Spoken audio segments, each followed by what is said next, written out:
Yeah, there's a lot of similarities there, but there's a few differences. He's very fit. He's fitter than what I was. I was a bit heavier, and it was a bit more difficult for me to bowl fast, but it seems to be a little bit easier for him because he's a great athlete. Really lean and strong. He's got a good build for a fast bowler, which is why I have the confidence, especially in these conditions, really hot. And backing up games, I've got a lot of confidence in his ability to do that. I was a little bit different. I probably got injured a little bit more than him. What I really enjoyed about this series so far was the last match, his Yorkers. That sort of brings back the days of Waqar, Younis. Fast bowler coming in, taking wickets at the top, and then cleaning up the tail with fast Yorkers. I loved that. Personally, I love that. Yeah, where you can get some rest. What I do know about Rana is he's a fit man. He's very fit. So if anyone, I mean, yeah, he bowls high pace, but he's also extremely good athlete. And I think the way he's bowling at the moment, opposition teams are not going to want to face him. They're not going to be as keen to play against him. I think with Rana out of the team, if you're talking from an opposition perspective, they'd be happy with that. Sometimes with the fast bowlers, with the modern day game, especially 2020 cricket, there's this temptation to bowl lots of different deliveries.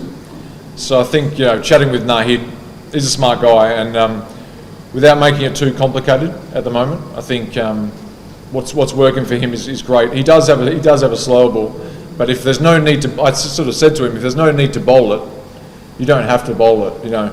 So someone like Nahid, where other guys have to bowl the change-ups, he's got a lethal bouncer.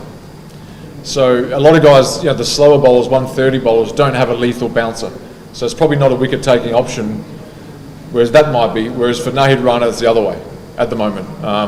He's getting a lot of wickets from his short ball, obviously with his pace and bounce. So look, he's a smart guy. He'll develop things as we go, but I would love him just to keep it simple and bowl fast at the moment. Well, I mean, it probably goes, in these conditions as well, it probably goes to show his fitness levels.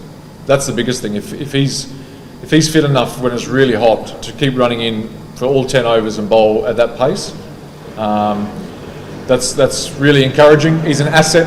Clearly he's an asset.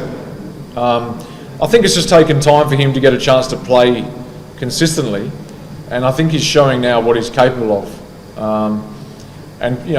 People around the world are starting to notice a little bit, because the PSL, when he played there for the Zalmi, there was a lot of talk about him there.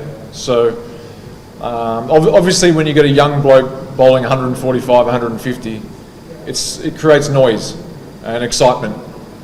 At the moment, all I'll say is he's fine, and he's been good to work with, yeah.